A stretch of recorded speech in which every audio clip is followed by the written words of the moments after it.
Hello there, Sagittarius. Welcome to your October 2019 tarot reading. It has been a while since I did a reading for you guys, so I'm really happy to be able to catch up with you all. I hope you all are doing well, and I apologize for my absence for the past few months. I hope that this reading resonates with you, that it also helps you navigate the energies. So, let me talk about what I sensed when I was shuffling out the cards, okay? And then we'll talk about this spread. Needless to say, I feel like this spread is very, very focused on all the important love relationships in your life, okay? And I feel like we have four people here, like four court cards indicating people. And we have water signs, earth signs, and air signs. So you're dealing with a lot of people. And for some of you, you might be dealing with all three of them. Others, you might be dealing with facets of each of these characters. And then while others still might be dealing with like only one of these scenarios. But I feel like this is a month where it is very much about, figuring out the relationships in your life that are worth salvaging, the relationships that are worth still being in, and the relationships that have been draining. So I feel like there's a lot of reassessment going on here. Libra is about the balancing scale, and as we head into Libra season, I feel like the imbalances, unequal give and take, lack of reciprocity in relationships, in all partnerships, in all of our communication with another person will be very evident.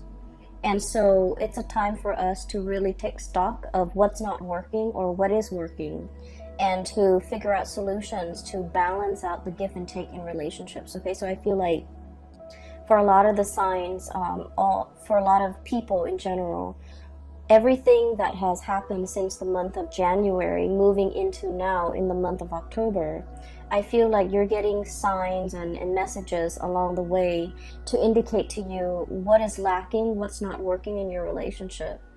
And I feel that it's time for you to take the knowledge and the wisdom with you and try to either fix the relationship if you are still in love, leave the relationship if you're no longer in love, and seek the right partner that will give you that sense of equal balance, give and take, and reciprocity, so that you can move on to better relationships.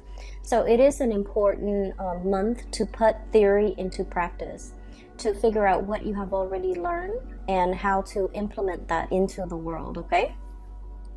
So when I was shuffling out the spread for you, I saw two images. The first one is I see you sitting at a table, and it looks like a karaoke bar. There's like a stage, a makeshift stage. It's not a platform or anything. It's just an area they cleared out. There's a microphone in the middle, and you're sitting at a table and you're looking at somebody. Their name is called up, and so it's like an open mic night, and it's at a bar. You're having your drink, and you're a man. Like, I can't really make out the features, but he's at a table looking at the microphone. The name is being called on the mic, and the next person who's supposed to sing a song steps up to the mic. The music starts, the soundtrack, the cues, the lyric cues start, and this person is ridden with stage fright. And the person didn't sing on cue, like the person just didn't sing. Okay, so then it leaves that air, the scene kind of breaks up, and then another scene emerged. And I'm going to talk about the first scene first before I go into the next scene. So I feel like the concept about being overwhelmed with fear, being overwhelmed with emotions, being overwhelmed with how they feel, being like just disoriented, the spotlight's on them, they don't really know how to react. So I feel like for many of you, this is not you, this is a person that you are dealing with, okay? I'm getting the word agoraphobic, somebody who is like not great around big crowds, large groups of people. They don't operate at their best when the spotlight is shown on them. And I feel like, they try their best to try to break out of these antisocial behaviors or stage fright or whatever it is. They're trying to, they're trying to kind of like break out of their own shell and to do something where it incorporates other people, but they're not able to overcome social anxiety. And I feel like the social anxiety is a big part of their personality. They're extremely introverted, possibly very, very shy. They, like, when you look at them, you might not feel like they have any type of social anxieties, because, you know, when you're in like a close relationship with them, they don't exhibit signs of social anxiety. But I feel like when they're out in public, when they're dealing with strangers, when they're dealing with just large crowds, they get very, very shy, and they shy away from big gatherings. And so for some of you guys, especially if you have a lot of like water placement in your chart, so for example, if you have like water, like Scorpio, Pisces, or Cancer as your sun, moon, or rising, or if you have a lot of planets in a water sign, this might be you, where you're feeling a little bit disconnected from people, mainly because you might have social anxiety. You might have issues when it comes to operating in a large crowd, being in a position where you're interacting with a lot of people, or you are kind of like front and center and people are looking at you, and, you know, all eyes are on you. It can feel very uncomfortable. And to a certain extent, most of us, I feel like the majority of people aren't great with like, public speaking always provokes like anxiety, but I feel like you're either dealing with somebody, or this is triggered in you in a situation that where you haven't experienced it in the past. So I feel something coming in, okay? I'm also getting the word tongue tie, stage fright, and tongue tie. Okay, so it could be either of those things. I strongly feel that you are dealing with somebody who has social anxiety, who has a lot to say, and yet they're very, very tongue tied because their emotions get in the way. That's what I'm feeling. And I feel like their method of expression has always been through either song, music, or other avenues of self-expression, you know, painting, dancing, whatever it is. But I feel like when it comes to one-on-one interpersonal communication, there's something here that's preventing them from expressing how they really feel. And so I feel like as a Sagittarius, it has been very frustrating for you to deal with somebody like this, because Sagittarius, you're very no holds barred. You're very like, you're very uncensored. You would speak your mind, you state your opinion, you want to be heard. And I feel like, you're very like no nonsense. If somebody ticks you off, you will give them a piece of your mind right away.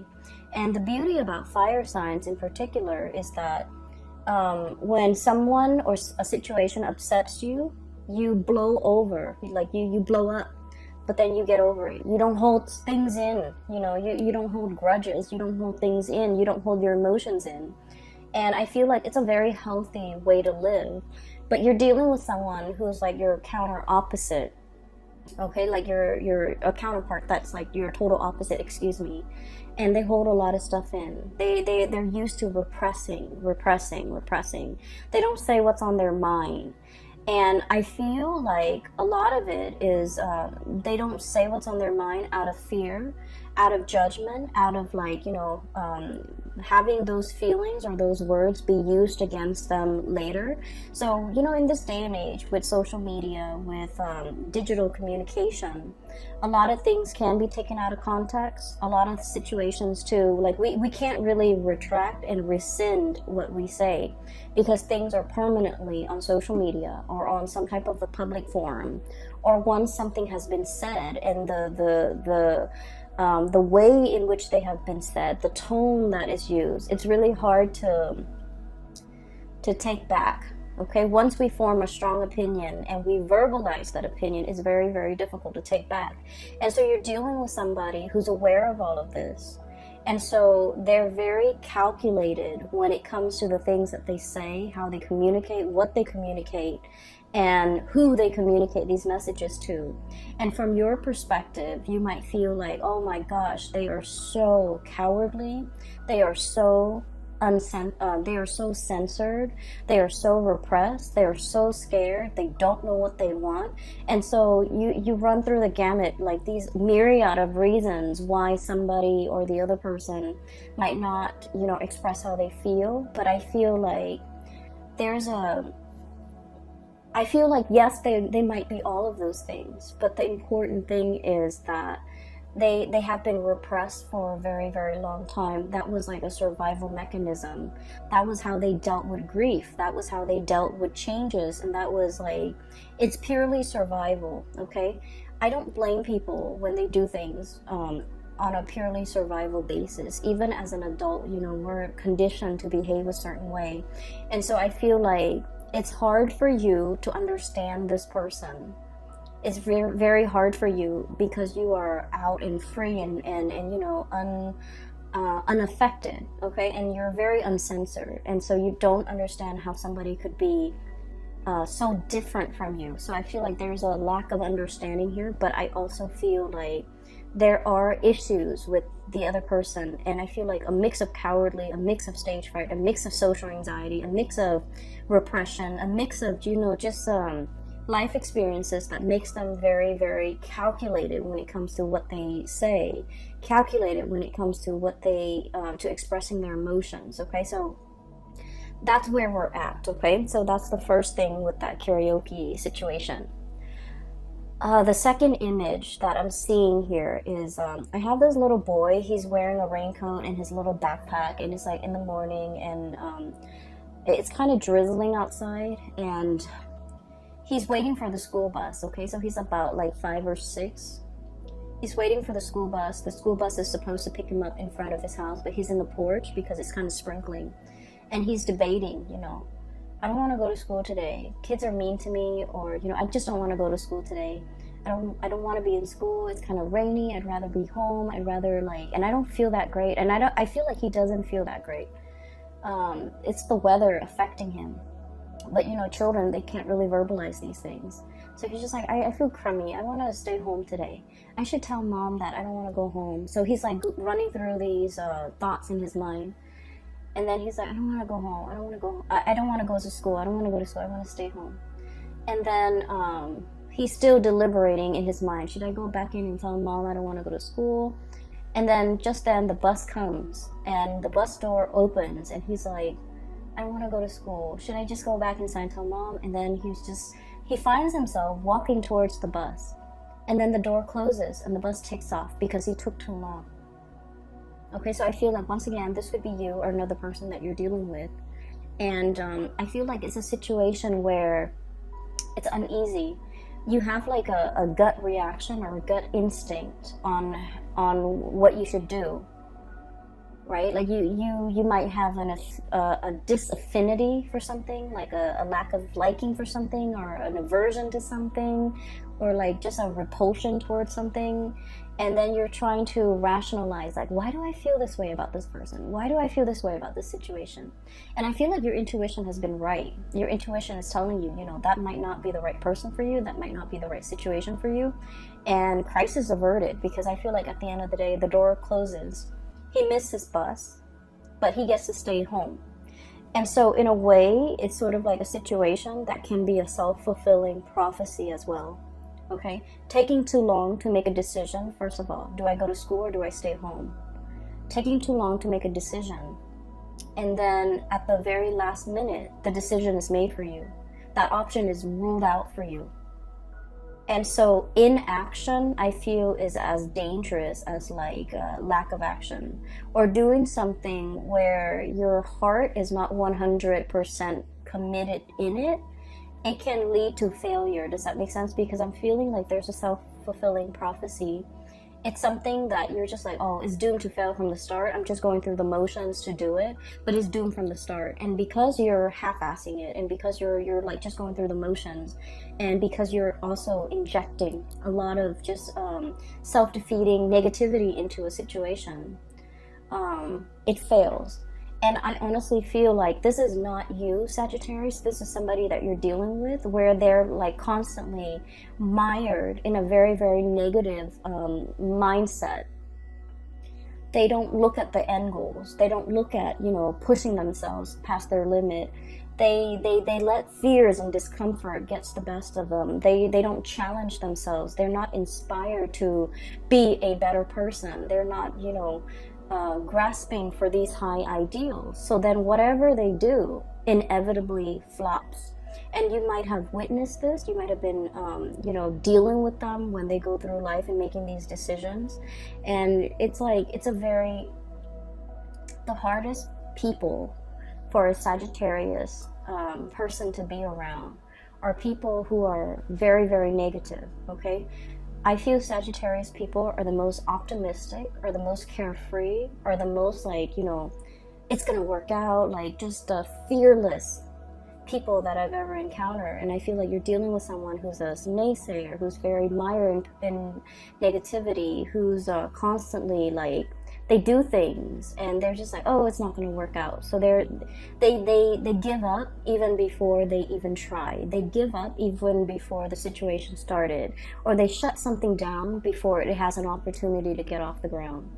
And you're realizing it now. You're realizing that energetically they are affecting you, okay? The other part of this that I want to emphasize is he wanted to stay home, right? Like the little boy, he wants to stay home. He didn't say anything. And then I feel like there's something here about, you know, tongue-tie, not being able to speak, not having the right vocabulary, not feeling fearful, feeling afraid, feeling censored, okay?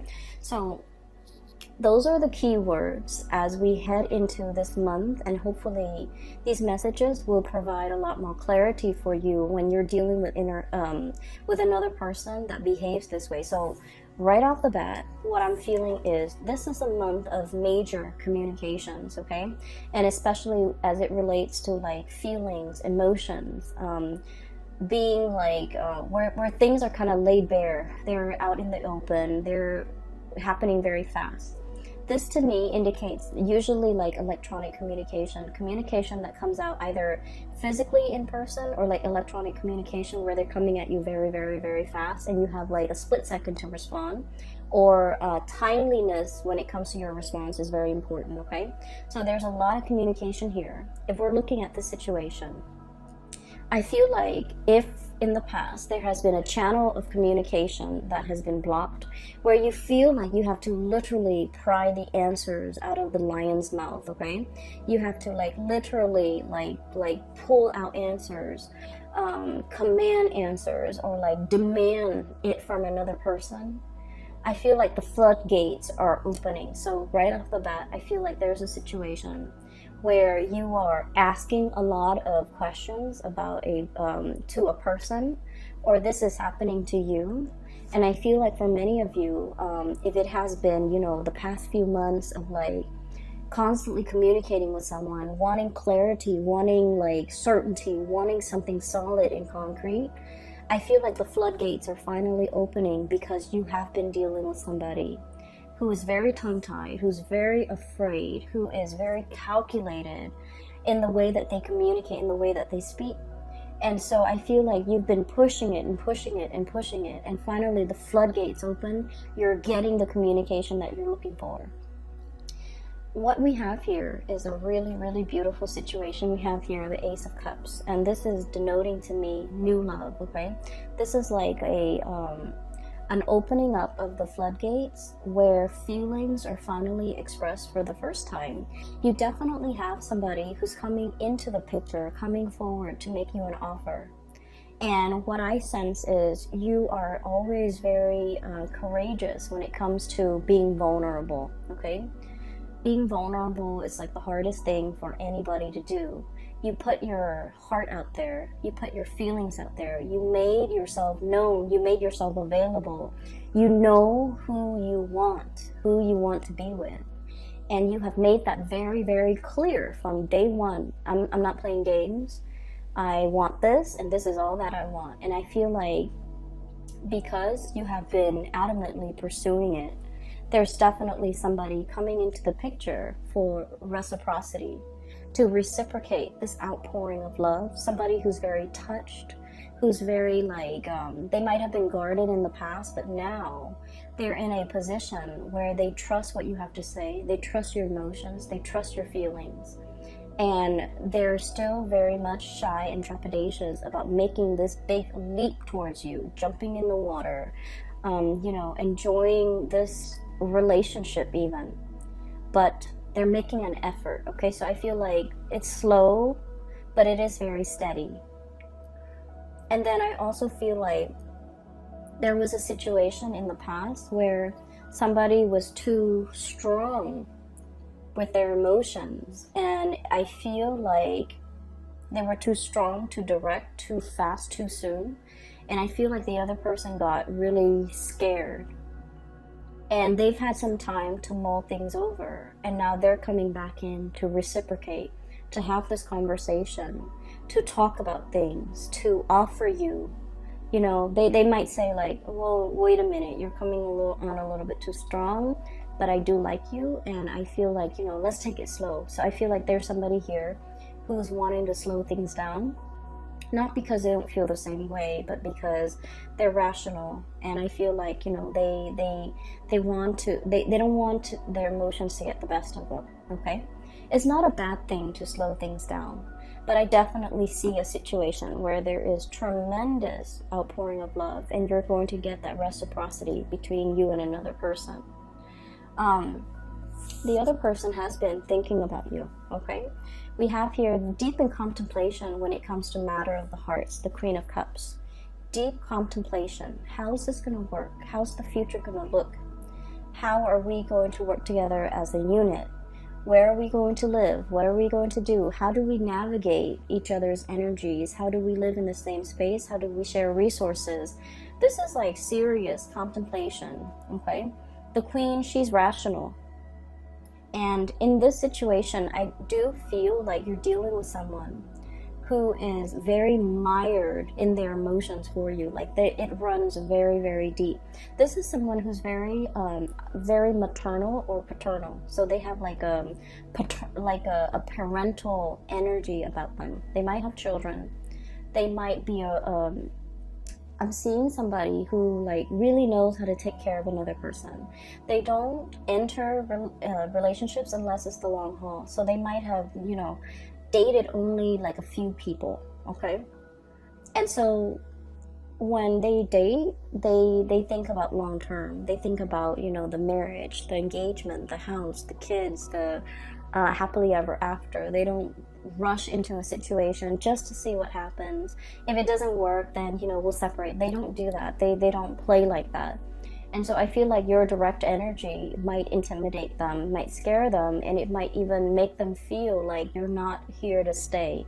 Like they might think you're not as serious. They might think that you're a serial dater. They might think you're after the thrill of the chase, and they might not take you at your word or take you at face value or take you seriously. So I feel like they've been thinking over this about you for a very, very long time.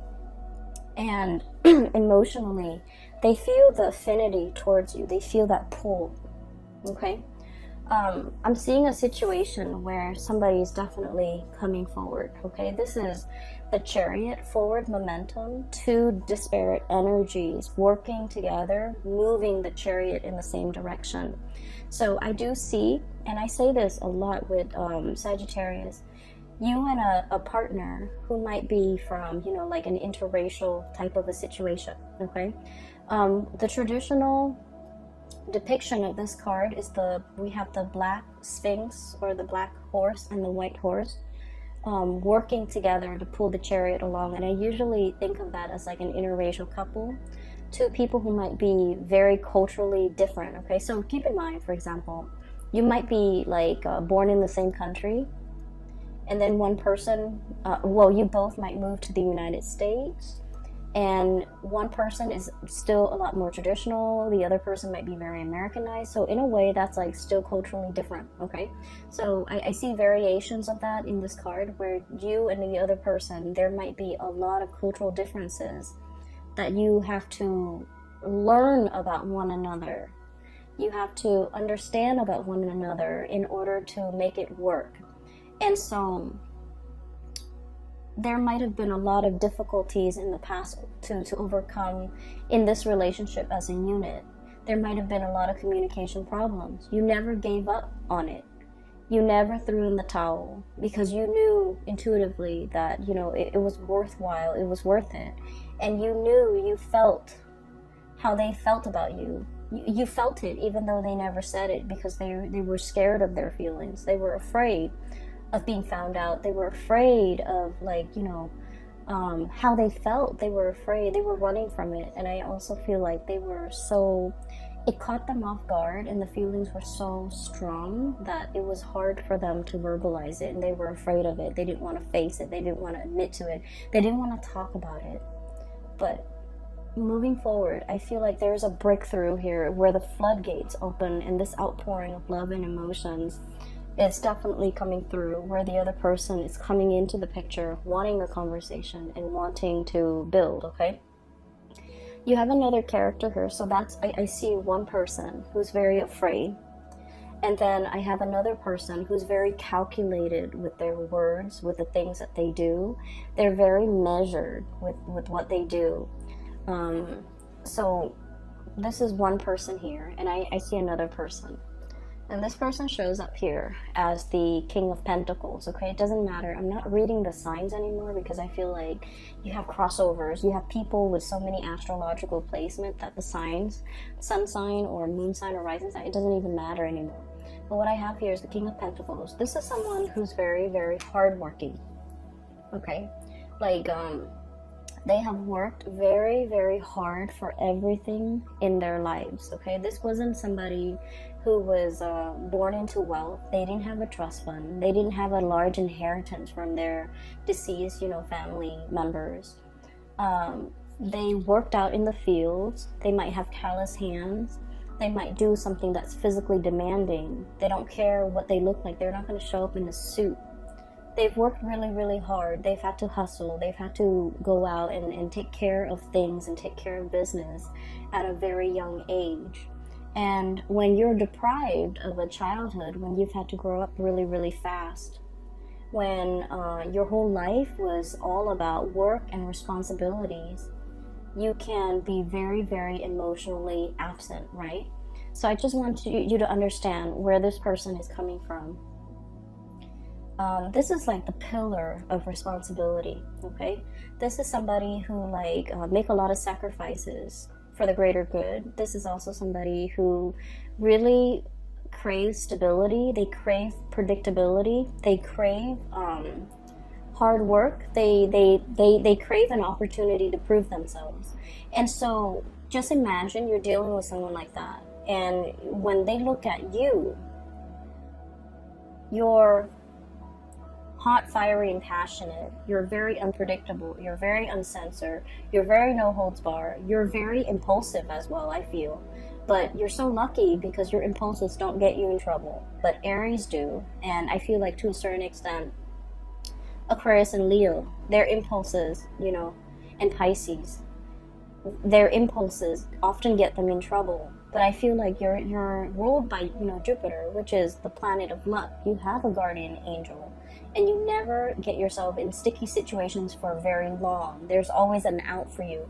But the point is, they look at you, and everything that you do is like runs counter to everything that they have done thus far to achieve everything in their life. So they look at you as a wild card. They look at you as kind of like, it's exotic and fun and exciting and passionate, but it's unstable. That's how they perceive you.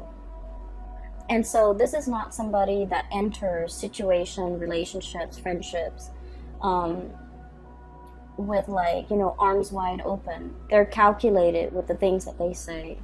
They're calculated with you know, projecting outcomes. They crunch numbers. They think about odds and probabilities. And I feel like the odds of them going after you is very low, mainly because they feel like it's a wild card. I feel, though, there's still going to be communication with you and this person.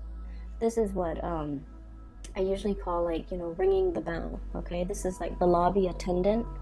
somebody coming in, making their presence known, ringing the bell, and they're going to make their presence known. There's still going to be communication. They're still enthralled and seduced by you. And I also feel like they're still very much like wanting that connection. But I do sense, and I'm not into, telling you to change your behavior or anything like that in order to be with this person. I just feel like it's going to take some time. It's going to take some time for them to learn to trust you completely. It's going to take some time for the two of you to work out your differences. It's going to take some time for this person especially to really open up. And in the meantime, the love, the affection, the chemistry is great.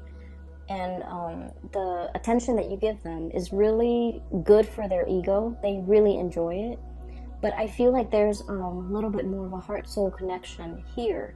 But I also feel like you're putting a lot of work in this situation. It is time for you to kind of like step back a little bit and let this person come forward towards you. So don't take this burden upon yourself. Let this person share the burden. Let this person do the work. As soon as you realize that you can lay down these wands, you're going to know that, this person is so reliable. They're going to pick up those wands and walk alongside you. So I feel like there's a situation here where you're pushing, and you might need to take a breather, take a step back, and they're going to start to come forward, okay? So don't do things out of just, don't do things out of that impulse of emotion, needing to show the other person, needing to prove to the other person. I feel like it's time for you to kind of like give this connection a little bit of a rest, because then you're going to realize that they're going to come in and reciprocate. What we have here is your ships finally coming into the picture. Okay. I see a lot of career success here for many of you. I mean, aside from this situation, I do feel like you're in a position where you're in a leadership capacity. You're leading people, you're teaching people, informing people. People are coming by to ask for your opinions, your ideas, and things like that. And so you're in a really good position professionally. You have been spending a lot of time working on this area of yourself, either bearing yourself from in work, or working on projects that really bring you a lot of joy and passion, like projects that are expansive, that are helpful to humanity, I feel, in some way, and just projects that you closely, your values and the values of the projects are closely aligned. And because of that, I feel like you're hedging, or you're on the verge of, some major breakthroughs when it comes to your career. And because you're in this position, you have a lot of things going on. You have a lot of suitors in your periphery, and you have you're just in a very, very good space where your attention is not preoccupied, or it's not scattered, and it's not caught up in some control situation where you want a certain outcome. I feel like you're in a very good, free, breathable space, and it's expansive. Because of that, I feel like energetically you're allowing the right people to come into the fold for you. You're making room for the people that want to reciprocate, and you're laying down these burdens as well towards people that are not in the picture for your greater good, or who are not willing to put in the time and the work and the effort. Okay, so I definitely see some major communication breakthroughs. The last card here that we have is the King of Swords. And the King of Swords is, once again, all the characters that you're dealing with, especially the two kings, King of Pentacles and King of Swords. These are not emotional types of people. They might feel that you're very emotional, and they might feel like your emotions fluctuate, and so they want something a little bit more stable. And I feel either way, you have gone a long way when it comes to your maturation level, when it comes to emotions, when it comes to work, when it comes to your ability to kind of control your impulses, control yourself. And I feel like that makes it a lot easier for them in their interaction with you, in their communication with you, to be able to, have a conversation and feel like they can express themselves, and feel like you're to finally understand how sincere you are.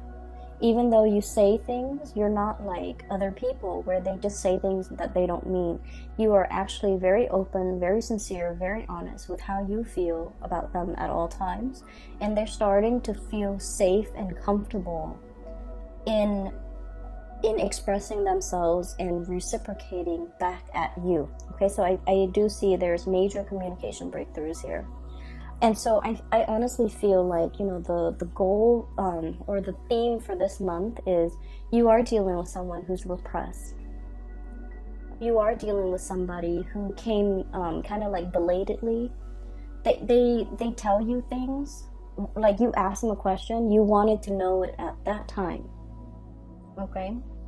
And I feel like they dragged their feet, they took their time. They didn't give you a response at that time, and they might have missed the boat with you. And I feel like they're kicking themselves over it, okay?